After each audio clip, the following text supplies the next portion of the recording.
Good afternoon, everyone. Welcome. Hope you enjoyed your lunches. My name is John Macca. I'm Managing Director of Programs at the Chicago Council on Global Affairs. Before we begin, please note today we are on the record and live streaming, so please silence your phones. Please also note that the Council is an independent and nonpartisan platform. Views expressed by individuals we host are their own and do not represent positions or views of the Council. Later, we'll be taking audience questions from the room or online from Conferences.io. The address is displayed in the room on the walls and on our social media feeds if you're watching online. Turning to today's topic, with recent moves from the Federal Reserve to stock market corrections and to a new approach to trade negotiations and tariffs, the global economy is facing its stiffest challenges in at least a decade. Dr. Glenn Hubbard returns to the Council stage to share his perspective on what this all means and where we might be headed.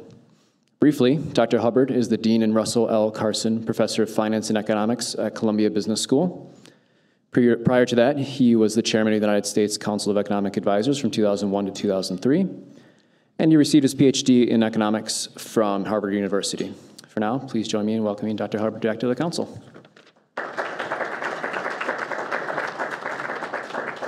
Thanks very much. You know, I can't think of anything scarier on Halloween than listening to an economist at lunch. So I give you all great credit. I give you greetings, special greetings, because Chicago is a special place for me. I began my career teaching at Northwestern University, some of the most special years of my life.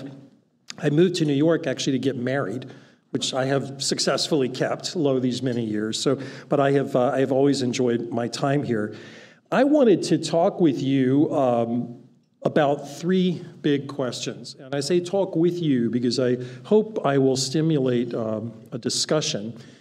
And I'm going to deliberately stray from the volatility of the headlines you currently see. So I'm not going to touch on tweets. I'm not going to touch on whether the stock market's up a lot or down a lot this afternoon. But I want to step back, and I'm going to give you two genesis for the talk that I want to give you. A few years ago, I was on a debate for philanthropy with Susan Hockfield, who was at the time president of MIT. Susan, not surprisingly, told the audience the best targets for giving were science. If I were the president of MIT, that would indeed be my pitch. It also wouldn't shock the audience that I, as an economist, talked about business, but I had a specific reason for doing it. I am less worried, as you'll see in my talk, about science and technology and prospects therein than I am about the support institutions have for growth. The story I told the television audience that afternoon was about President Lincoln. President Lincoln, before he was president, gave a series of speeches for money, I guess an antecedent of today's speakers for money. And Lincoln told a story that the steam engine was not really James Watt. He told a story of the steam engine being used around the time of Hero of Alexandria. But then he marveled that no institution thought it commercially interesting, and so it went away.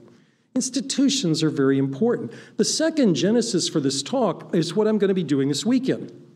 I'm taking 35 MBA students with me to Youngstown, Ohio. It's my second trip. I took a different group of students there last year. Around the time Mr. Trump was elected president, my view, as somebody who's center-right, so sort of in the middle of the political spectrum, was that my students needed to do more than have shrimp toast and white wine with their colleagues in London and Shanghai, and maybe Youngstown, Ohio instead. Now, I said I'm not going to talk a lot about Twitter or the daily fluctuations. In fact, President Bush once said about me that Glenn can't even predict the past. And I think what he meant, at least the way I heard it, is data get revised. But I'm not going to talk a lot about current events. But if you ask me, I'll talk with anything you want. But I am going to talk about an unease among many serious business people and politicians about opportunity in the country. And I'm going to use words that may seem unusual for an economist. I'm going to talk about dignity. I'm going to talk about mass flourishing, words that harken back in my discipline more to the Scottish Enlightenment, birth of my discipline, than you hear economists talk about today. So in terms of horizons, this clicker, is there a trick to the, there we go. I'm going to talk about three things. Near term, medium term, and long term. And in the near term, I'm not going to talk about the business cycle, although if you want to, I will in Q&A. But I'm going to talk about some structural things, policy events that are happening in the near term. In the medium term, I'll talk a little bit about productivity and work. And for the longer term, a story about growth, but also more about the backdrop for growth. Do we have the kind of institutional support and inclusive support for growth that I think we need to be successful? In the near term, I would say we've had successes and questions. If I were looking at what has happened in the new administration, I would say, well, I would give some pluses in financial regulation, which is an area in which I work. There has been a thoughtful series of Treasury reports. The Federal Reserve is blessed to have a vice chairman in Randy Quarles, who's very focused on this. I give a lot of plus there. The reason as an economist is finally I'm seeing cost-benefit analysis being used in regulation instead of being ignored in regulation, and I think that's important. There is, however, a question, because I'm not sure what the overall regulatory agenda is. It's fine to say these are successes, but if you ask me what's the plan, I don't know. Taxes, some good things and a question. To me, the good piece of the tax bill we just had was a corporate tax change. The U.S. had an incredibly uncompetitive corporate tax system. It has been widely known, it's been documented in research by economists, including myself, for many years. We needed to make that change. And yet, when I look at the tax bill that was actually passed, it actually became law, it was a very large net tax cut at a time when the economy was approaching, and I would argue now is, at full employment, with large structural deficits attached to it. When economists like me had worked on the original draft, we had a revenue-neutral tax reform, but it turns out pain is less fun for politicians than pleasure, and what we got was something else. So good policy on one level, but a question. The Fed. I would argue that the president has done a good job at the Fed, not with his Twitter, which my advice to colleagues there is to simply ignore and not engage, but he's made some good appointments. I think Jay Powell will turn out to be a very fine chairman of the Federal Reserve. My colleague and classmate in school, Rich Clarida, as the vice chair, I think will be terrific. And I already praised Randy Quarles. These are good, so I'm all for that. But I have a question. As somebody who studies the Fed and monetary policy, I have longed for the Fed to move toward what I would call a maintain and explain regime. Maintain what you say you're doing, and when you differ, explain to the public why. I'm not hearing that. And I think some of the disconnect in markets right now may be a yearning for that kind of maintain and explain. So near term, I would say we've got a lot of pluses in the political process, but some questions. Now, in the medium term, I'd focus on two things. One goes back to tax reform. One of the theories behind the corporate tax change was that it's actually about wages. Now, I know I can tell by looking at all of you that Economics 101 was your absolute favorite subject in college. You just have that look about you. And both of my pictures here are going to reflect on that. So what does a corporate tax cut have to do with wages? Well, if you cut the corporate tax, you will increase business investment. That's a link that has been studied by many people, including myself. Higher business investment and higher capital raises productivity. Indeed, part of the problem we had in the last business cycle was an extreme lack of investment, which reduced productivity. Higher capital leads to higher productivity and higher wages. So the tax reform, in that sense, has a very positive aspect overall for the economy, putting aside the question I raised earlier about how it's paid for. And I think this is a key factor going forward. I give a high medium-term marks there. Competition is one where I think my profession needs to do a little more thinking. Now, I put a triangle and a rectangle there. And if you go back to economics and close your eyes, you'll figure out why I did that. So traditionally, when economists talk about deadweight loss, another topic I'm sure that's perfect for lunch conversation, they think about little triangle losses. So the old style analysis of how much does it cost if we have monopoly power is a story of triangles. The key work actually was done in this city by Al Harburger many decades ago. And the answer was pretty small. I worry that's not the world we live in today. I'm actually worried about some rectangles from monopoly power. And by that, I mean the leveraging of monopoly power into adjacencies. So for example, traditionally, economists like me who work on antitrust would say, well, if an entrant has to sink the same cost as the incumbent and there's competition, then who cares? I mean, maybe there's profits for a little while, but the market just works it out. But what if there's something really special about that incumbent? Like, what if that incumbent owns all of your data, for example? Then an entrant can't just come in and sink the sunk cost. So I worry that we may need in antitrust to think a little broader about what entry means, what ownership of data means and who owns data, and how workers are affected. Because it's not just classic monopoly. In some cases, we have what economists would call monopsony power, a reduction of wages. And so I think in the medium term, this is a concern that I would have. But my favorite place to play as an economist is obviously the long term. And here I wanted to make 3 points. The first is economics. It's my favorite textbook. I wrote it, and I hope you buy it or urge your children to buy it. The second is about politics not keeping up with economics. I wrote a book called Balance a few years ago that was on growth stoppages for great powers. Economists often focus on growth being ignited. I was curious about why growth stopped. In some sense, that's a big puzzle. That, too, is a great Christmas present. It's out in paperback. Go for it. There's still time. And then I wanted to come back to politics. If I start in economics, go to politics and economics, I want to end in politics and talk again about this role of buy-in. Does the public believe in the institutions that are necessary to support growth? So in economics, I'm going to talk with you a little bit about what do we think, or at least what do I think, about productivity and work going forward, a little bit about whether politics can keep up with economics, and then much more on buy-in. So let me start with the long term and productivity. So I've drawn a little chart there, maybe a little bit hard to see, that smooths out fluctuations in productivity. Where does productivity come from? It's not manna from heaven. It comes from human capital, ourselves getting better. It comes from technology. It comes from real capital investment. It declined in the 1970s. It rose in the 1980s and 90s and fell sharply again in recent years.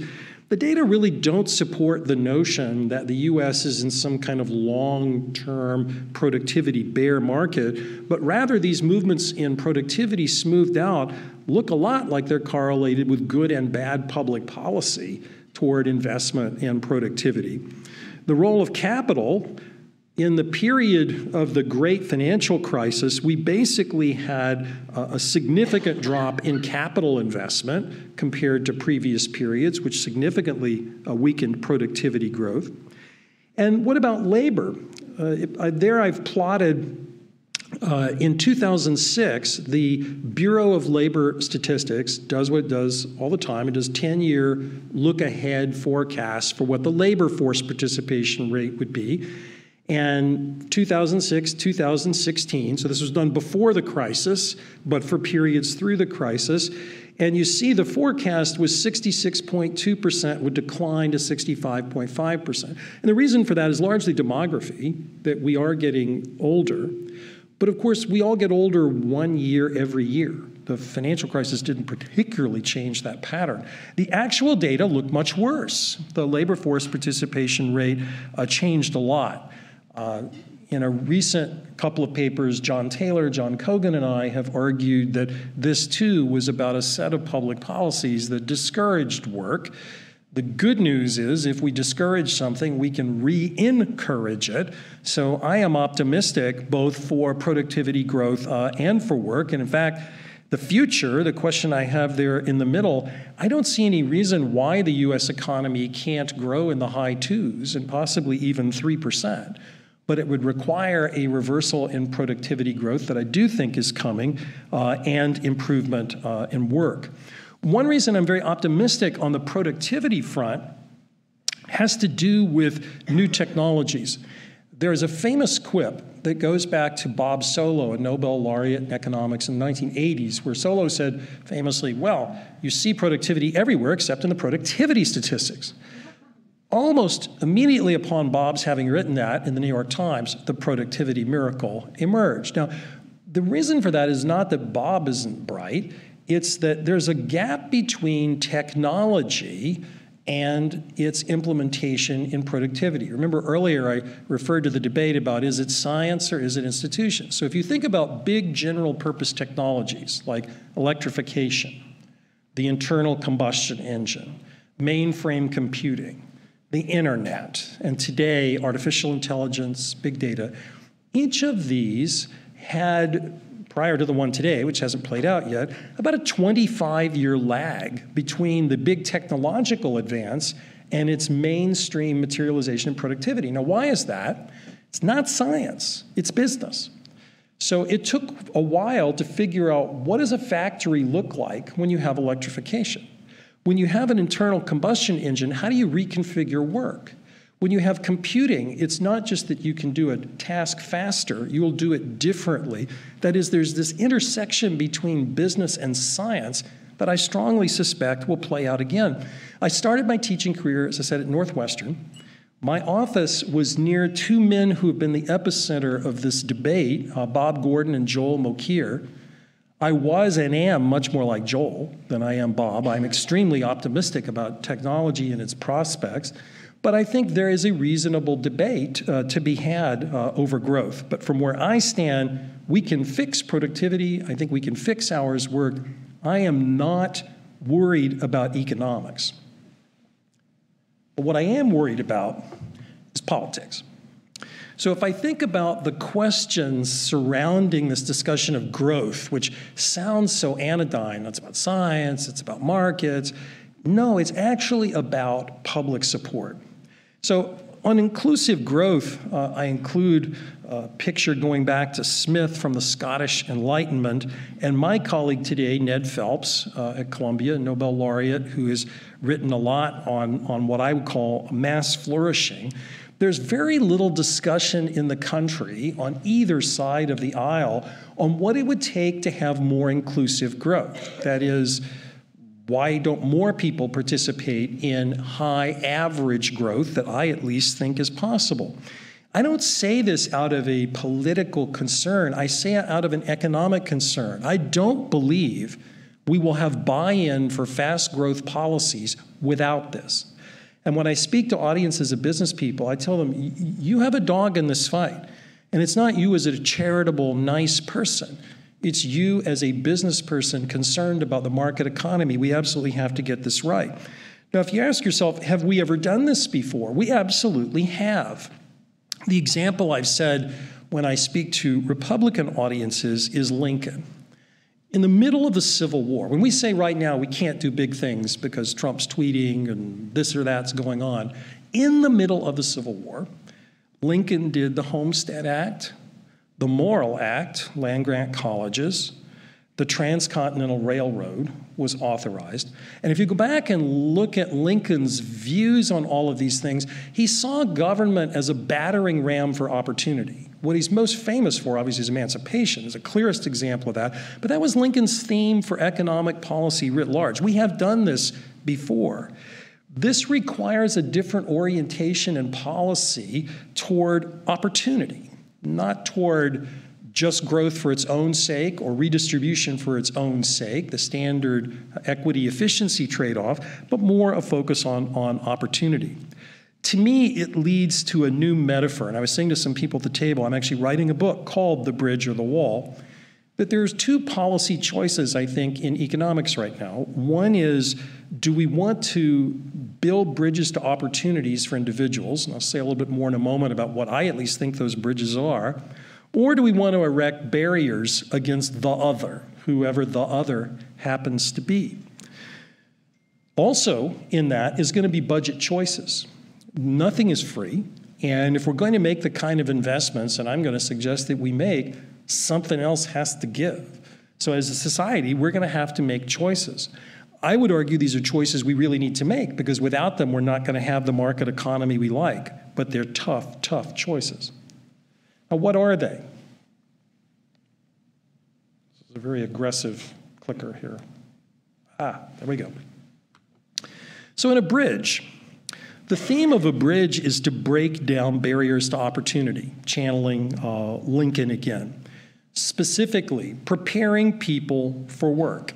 So we have very little investment in skill education and way too little investment in trying to work with companies on this front. Most of people's advancement comes from what we would call on-the-job experience, meaning you have to have a job to get it. And so getting people prepared for work and engaged in skill increases in work is important. A second is college completion. I work in higher ed, and I know that we focus a lot on how many kids go to college. A much more interesting and troubling statistic is how many are coming out of college. And I'm not talking about situations at universities and programs that I personally am involved in, but I'm talking about community colleges and non-selective colleges in the country. That is, the colleges and institutions that are producing the bulk of the workforce and talent in the country. We have a huge completion problem. It is not an unsolvable problem. It is also, by the way, linked to the student debt problem that politicians are worried about, but it does require investments. Some are financial, some are in different ways we approach kids. A third is investments in lifelong learning. The time to continue to upgrade your skills is always, nobody, when you start at the beginning of your career, you're not done. Support for that is important. And perhaps the most expensive, but probably most important, is support for work itself. In the US, we have a program called the Earned Income Tax Credit, which I think is a laudable program. It's, however, mainly a program about family support. It has some element of work support, but we need to do much more as a country to support work. And I say this knowing there's a debate going on right now. There are some people, particularly in the tech sector, who argue that what we really need is a massive universal basic income program, sort of like the Alaska dividend approach.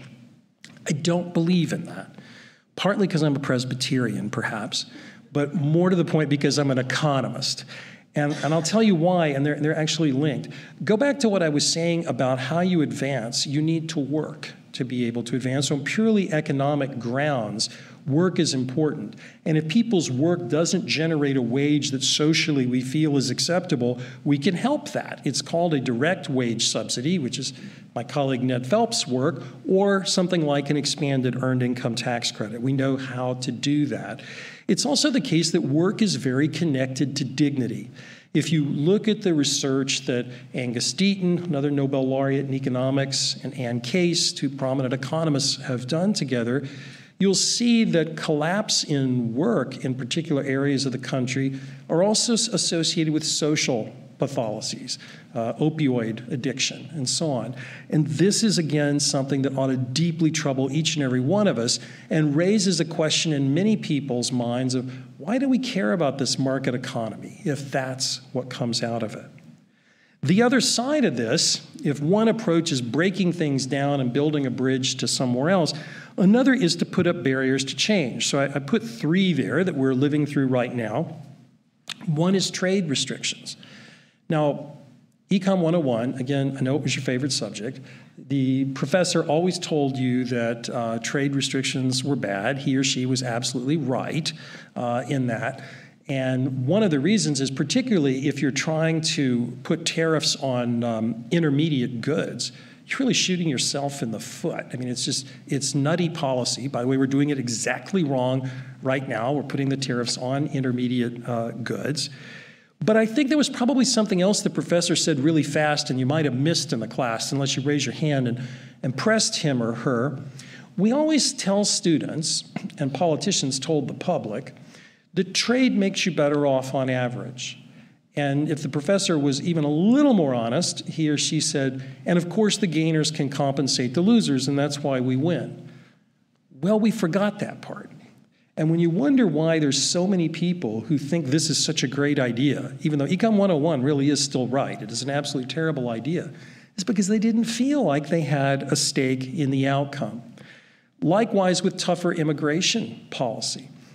My student body is about half non-American. And for any dean of a prominent business school, if he or she were standing up in front of you, if they're honest with you, our marginal student, our incremental student is a non-American. And so I worry enormously about our country saying we don't particularly want these people in the United States. For me, as a business school dean, for me as an economist and a citizen, I want the smartest people in the world to want to work and live in my country. It's not because I'm nice, it's because I'm fundamentally selfish.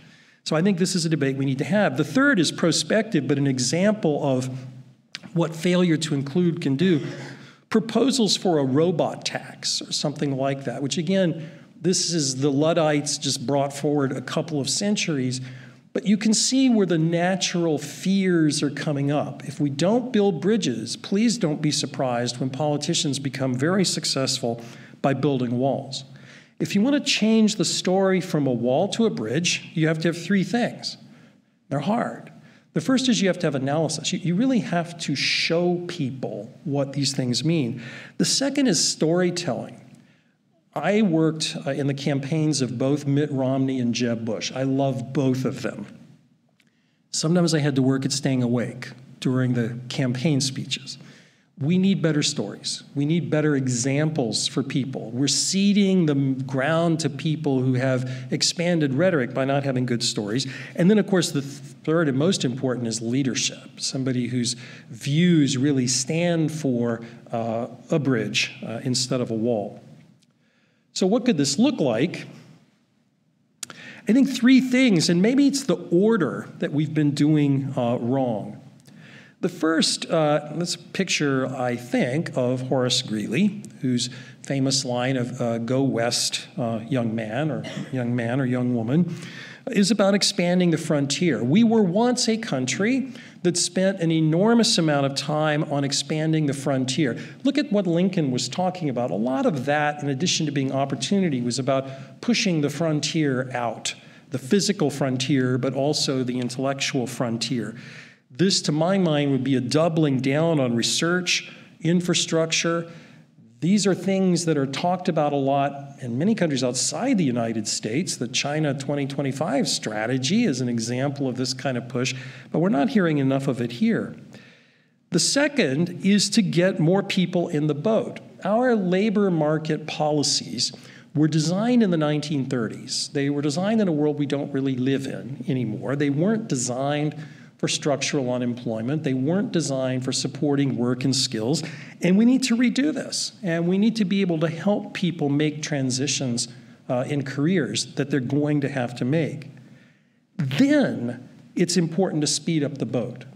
Now, I put the get everybody in the boat before speed up the boat. That's exactly the opposite of center-right and center-left presentations to audiences like this over the past generation.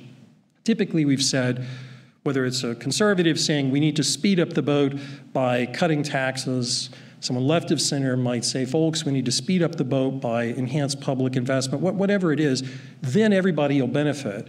I'm saying we need to do a pivot of really getting more people in the boat first. And in terms of speeding up the boat, I think it will involve structural reforms that are hard, like tax reform and true trade reform. What are the choices that come along with this? To me, we need to do a lot more in expanding human capital investment and telling people we really are serious about opportunity for them. I mentioned college completion, I mentioned skills and training, I mentioned support for work. We're going to have to do all these things. But you know what? They're not cheap. And if we want an agenda that looks like this, and if anyone's interested, there's a project that the Aspen Institute is doing on this that I and some others are involved in, which I think has some wonderful numbers if you're interested in the menu, if you will. But what are the offsets? Well, we could raise taxes. We could cut something else, and I put the guns and butter there, so I put the military and I put a Social Security card, but we're going to have to make some serious choices as a country. If we want the broader buy-in for growth, we're going to have to do the left side. How we pay for it is the right side. And what are some ideas there? Well, for the buy-in, if we focused on some of the antitrust and pro-work issues there that I mentioned, the earned income tax credit, training, mobility incentives, getting the U.S. back in global engagement, by getting more support for trade, by addressing more people in the boat first, and then to make progress on fiscal sustainability. I put Bowles and Simpson there, whose reforms were viewed as eminently sensible by everybody except every elected official, and promptly ignored. We're going to have to tackle this to make some progress. Well, we have Trump. So what could Trump do?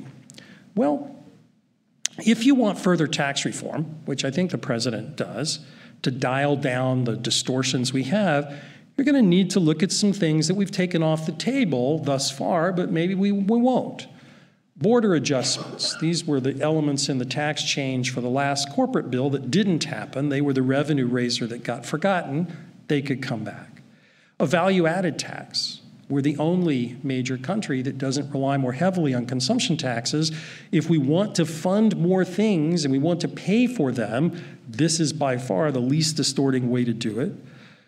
I would put myself out there, perhaps very different from the administration, in supporting a carbon tax as well. I think we have to get much more serious than we are about climate change. But you know, healthcare reform could also be Trumpian too. There are ways to use the market to provide significant aid to people who are in the same demographic as many Trump voters.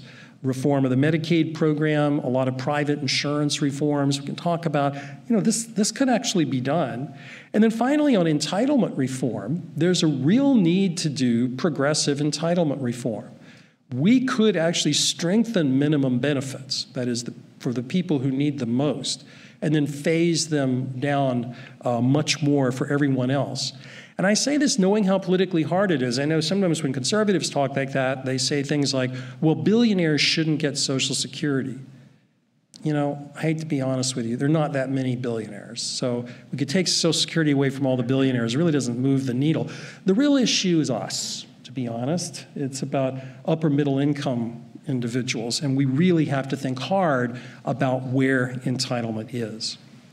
But if I end on going back to the future, to me, the reason we got into this trap of losing a lot of support for basic market economics and growth, why we got a political rhetoric that we got and we're still getting, is because the goal isn't GDP. The goal's mass flourishing. The Scottish Enlightenment got it right. Ned Phelps is getting it right today. That's the goal. It requires growth, for sure. You have to have more things to have everybody flourishing, but it also requires inclusion. And I think one of the reasons that I felt so strongly about taking those young folks to Youngstown is to make sure they realize as business leaders, every one of us is in that boat if we want to succeed. So with that, I will stop, but I'd be happy to talk with you about any of that or anything else that's on your mind in Planet Econ. Great. Thank you, Dr. Hubbard. That was great. I'm sure we have lots of good questions. Raise your hand if you have one. I see right here. While the microphone's making its way, chi.cnf.io, if you want to beam a question in directly here. Go ahead. Thank you so much. Sure. Very inspiring speech. I love it that you're taking your students to Youngstown, Ohio. I went to the Ohio State University, so Columbus is always on the map for marketers. My question to you is, if I was your student, I'm 30 years out of college, I've had a strong career, first 2 decades after the recession. My career has sputtered a bit, but have been employed. Now, my goal is to finish strong, meaning the next 13 years. So if you were my mentor, what would you advise I do in my career? Well, I guess I'd want to know what it is you're trying to do and have done. I think you hit it right on the head with mentorship and networks. I think what's missing for a lot of people is that. For most of the folks I was talking about in my remarks are more low-skilled work. But for high-skilled work, mentorships are very important, constant networking. I always remind my students, and frankly when I speak to young alumni too, that they ought to be constantly out there networking, because you never know where opportunities come. The council is a great place to network, so. Okay, council's a great place to network. Pay your dues, folks, and come. Yeah. Question straight back there, and then we'll come up for next. There's a microphone coming. Just hold 1 second, please. What do you think the effect on the economy would be for putting a $40 per ton carbon tax? I think that would be fairly modest. I'm going from memory because I have this in front of me, but the DICE studies, Bill Nordhaus is a recent Nobel laureate in economics, find fairly small effects. That number, of course, is much smaller than what people are recommending for, ultimately to deal with climate change. But I think that would be relatively modest. The question is, what do you do with the money? And there's a debate. Some people take what I would call a dividend approach, so more like the universal basic income. Others say, no, let's go cut some particularly distorting taxes. That margin is going to be important in determining that answer. But I don't think it needs to have a very, very large effect. The issue in climate change is that you have to think about this analytically as a problem under uncertainty. And if you see smoke, you probably do something about it. Now, it doesn't mean you necessarily call the fire department and you chop the house down right away, but you probably start to take some action. And as you learn more, you take more. So that's just a simple way of saying you want to choose a mechanism that allows you to dial up, which is why I like carbon taxes more than cap and trade systems for that reason. But I don't see any political support. Leah, did you still have a question? Yep, right behind you. So I look at the U.S. economy for the most part from outside the U.S. because my job is 100% investing in countries outside the U.S. And what I see is a strong dollar that is exporting, that is really squeezing emerging markets and also to some extent, because the rest of the world is more affected, more integrated with emerging markets and China in particular, a lot of problems coming down the road. And I would mention China, which of course is a big topic, and I'm not so worried about the tariffs, but I'm worried about the indebtedness and the problems with stimulus. And I think maybe at the last, maybe in 2000 when we had a recession, China wasn't important at all, and in 2008 it was more important, and today it's really important. So how does this whole picture work in a global context? It's a great question. Let me break it up into the two big parts of your question. On the issue of the dollar, it's as the Fed normalizes policy in the United States, and it is normalizing at a pace different than other leading central banks, that is going to affect the dollar, and it will affect emerging markets. I don't think that ought to put the Fed off the path it's on. Rather, I think it sheds some light on some emerging market economies and policies that they chose to follow. And I don't say that to be harsh, but it's hard to say the Fed should not fight its battles.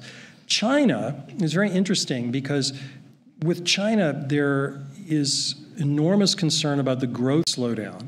But to me, the bigger concerns are the enormous debt buildup, which is truly almost without precedent, particularly for an economy at that stage of development. It doesn't usually end well. We just don't know when. I said to a group at breakfast for the council this morning that if you talk to serious China experts, I'm not one, but if you had a serious China expert here and you asked him or her, they'd say, well, in the long run, China's got huge problems because it's got negative value-added investment, over-leverage, and so on. But in the short run, they'll muddle through. And what I told the group this morning is whenever you teach Econ 101 and you talk about short run and the long run, there's always some kid in the back of the room who raises his hand and says, what's the difference? And you're going, oh, I don't know. It's one's short and one's long. But the reason I say that is because the long run can become the short run very fast. If you think about the U.S. financial crisis, we had a lot of overnight money financing longer-term illiquid investments. Now, that worked until it didn't. And what I worry about China is that everybody's view that the long run is down the road, that confidence crisis could happen much faster. So I'm very worried there. As for the other emerging markets, I would say respectfully, they need to also get their own house in order and not blame the Fed. What I really am interested is, can the U.S. decouple? No. No, the U.S. can't decouple. But I think what the U.S. can do is also get its own house in order. So when the Trump administration says we're worried about the China 2025 strategy, well, with respect, China should pursue whatever strategy it thinks it's in its interest. The question is for us, what should we be doing? Well, maybe we should be investing more in research and infrastructure too. So I think there's some lessons there. So I would think for America, before we point the finger at China, maybe asking, are there things we need to be doing at home to fix our problem? Another example in the current China issues has to do with intellectual property, and the president has rightly called China out on that. The problem is, to challenge China rigorously in the WTO, which would be the right way to do it, you need allies. But we've been systematically picking off our allies. So if you want to really challenge China, you need the EU, you need Canada, you need Japan. We haven't done such a great job there. So again, I think we need to get our house in order. Okay, we'll go back here before we go to some of the online questions, then we'll come back here later. Historically speaking, when unemployment has dropped below 4%, it's typically been followed by a recession, mostly inflation-driven, I assume. How comfortable are you that this time is different? Well, no time is ever really different. I guess the question is, what's the inflation outlook right now? Wage growth is picking up. So I sit on the board of ADP. We pay a lot of the nation's workers. I hope we pay you or your workers too. But so I see our data every week, and I know that wages are rising fairly rapidly. So that will put upward pressure on inflation. But I'm not terribly worried that we're going to have this outsized break in inflation. My teacher, Marty Feldstein, wrote a piece, some of you may have seen, about this explosion in inflation that's around the corner. I don't see that. And most business people I know don't see that either. Rather, it's a gradual creeping up of inflation. So the worry would be if the Fed got it wrong and had to step on the brakes, that's your recession scenario. But as of now, it looks to me like the Fed is largely calling it right. Now, it's getting some criticism, to be sure, in the political process for that. But I would say so far, so good. All right, well, the top question was on China. We already kind of answered that. So trade is an emerging trend here, too. So we'll choose this one. Is the World Trade Organization and multilateral trade policy able to be saved? And does Yes. it matter if it isn't? Yes and yes. Do you need more or no? So yes, it can be saved. You know, every organization needs to have organizational rebirth and redesign. I'm not saying the WTO is perfect. When I hear the administration say we never win, that's just not true. Factually not true. We generally win when we go to the WTO. But then the question is, what do you want to do in the WTO? If you go back to China's accession, which is probably what this question is about, a lot of people, myself included, in the early 2000s felt that China had committed to much more of a transition to a market economy and tangibly to a much more dialed-back role for state-owned enterprises and market intervention, government intervention in the economy. I think there's a fair WTO challenge to honor that China's not living up to that. But to be persuasive, that would need to be a multilateral challenge because all of us as fellow trading partners, the EU, Japan, United States, Canada, we're all affected by that. Does it matter? Yes. You don't want to go back to a period pre-WTO, you have GATT, pre-GATT, you have just sort of trade wars and chaos. I don't think that's the world we want to live in. But I would tell you how painfully slow this is. I know we live in a world of Twitter, but remember the maturation of GATT into WTO, you're talking about a 60-year arc it took to get that right. So I understand the public wants everything tomorrow, but this is one that probably requires a little more patient stewardship.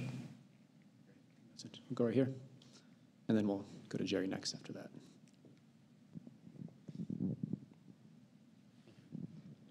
I spent much of my career as a consultant, and we looked at the long term all the time. But I think over time I realized that if you don't get the short term and medium term right, there is no long term. One of the most popular things people are discussing today is looking back 10 years to the crisis that we had and asking ourselves two questions. One, with that perspective, 20/20 hindsight, one, did we really handle it correctly, or were there any major lessons that we should learn on what not to do? And secondly, are we prepared now for the next potential crisis? The answer to the second part is no, unfortunately, but let me go to the first part because I think it's really interesting. I felt that we did some things right in the aftermath of the crisis. I would say the early Fed interventions I was very supportive of, and those interventions were about fixing a problem in housing finance, really, spread between mortgage-backed securities and treasuries. The first quantitative easing was about that. I've been much less of a fan of Fed policy after that juncture, but I think that first effect was very good. I don't think we did enough with fiscal policy during that time, particularly with corporate tax cuts and wage supports that could have happened. But to me, the biggest error is political.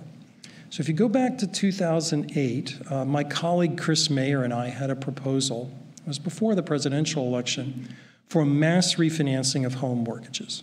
So Hank Paulson had just taken over Fannie and Freddie, and which I wouldn't have done, but nationalizing their balance sheets, but he did. And so with that in hand, the taxpayers already owned the credit risk, and yet what we had were bondholders profiting from people who couldn't refinance their homes. And there was an enormous I'm talking about people current in their mortgages, their first residence. I'm not talking about people who are flipping homes in Florida. I'm talking about people in the heartland. People remembered that.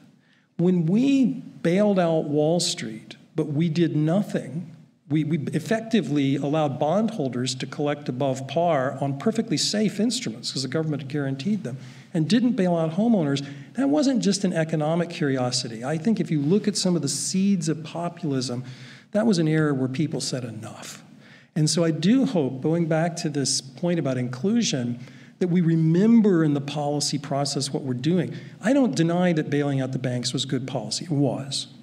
And I would defend that. But I think we missed some opportunities to help other people, and they didn't forget that. You said no to the second part. Oh, no, because we don't have the space. So if we had a recession in the next year or two, the Fed is not in a great position to help very much. The government is not in a great position to help very much. The country desperately needs fiscal space, by which I mean the room to do something big.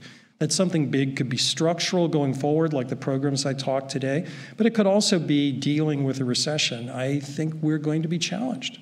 Fortunately, I don't think a recession is exactly around the corner, but you don't know. If it were, we would face that challenge. All right, right up here. Microphone's coming.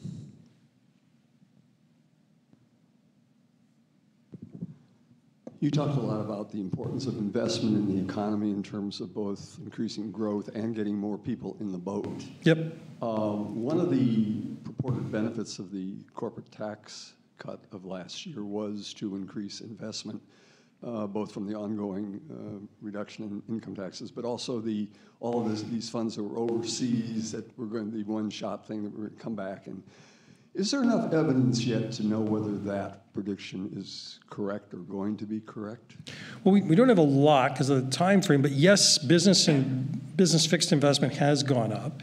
We know some funds are being repatriated. I tried to remind audiences at the time that many of these, quote, offshore profit, they're actually in the United States. The question is just whether you can pay them out to a U.S. shareholder. That's what the legal issue is. So it's not that there's so much money outside. It was so much money that was unable to be recirculated. That, too, is getting better. By the way, also getting pilloried, because when companies use that money to buy back shares or pay down debt or whatever, they're pilloried for that. But indeed, that's what they were supposed to do with the money. But yes, investment is going up. But one swallow doesn't a spring make. So I think we'd need more time. But early signs are good. Okay, we got about 5 minutes left. Any more questions in the room? We've got one or two more online that we can go to. All right, one more here, and then we'll do one last one online. There's a microphone coming.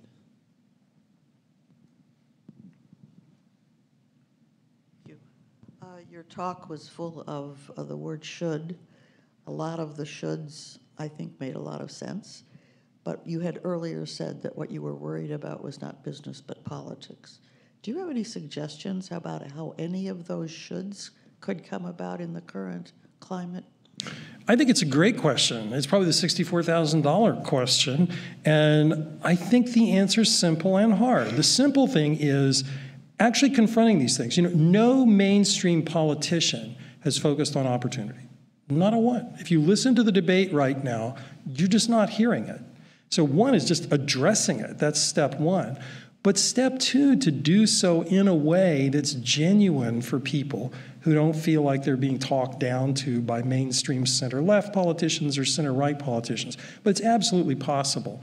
One candidate who might do this, although I'm not sure at all about his electability, would be Mike Bloomberg, who has a very serious opportunity agenda in mind. Whether he's the right person for this moment, I leave to people who are more politically astute than I am. But I absolutely think it's doable. And the flip side of that is if we don't, then if you think Mr. Trump is the end, I think he's the beginning. You know, if you see that that is the way to persuade is by this kind of rhetoric, we're just going to see it again and again and again and again. So we really need to fix this. And I actually think we can. So I think the shoulds can be coulds. That was directly related to the question that we were going to ask on here. So just to ask with one more, just one big sort of looming topic that you didn't hit is Brexit. Have you done any analysis you want to talk about on implications of Brexit? Well, actually, Brexit is useful in this conversation because it's a question of asking why. So we often think when people make a political decision that has a negative economic consequence, we say, oh my God, they didn't take Econ 101. No, that may be true. There are some people in the world who've never taken Econ 101, shocking as that might be, and shocking that they might not even like it or agree with it. But in all seriousness, I think these folks knew exactly what it was. But if the view is, suppose we have all this prosperity, but bankers are getting all of it and not me, why do I care? And if you think about trade here, if what trade does is make a few investors and CEOs better off, but not average people, why should they support it? So I'm not saying they're right. Obviously, I think we need trade. I think Brexit was bad policy. But if you're asking why people do it, like the home mortgage issue here, when people see policy opportunities not coming to them but coming to others, you could forgive them, I think, when they act out. That's all the time we have for. So please join me in thanking Dr. Glenn Hubbard. Thank you.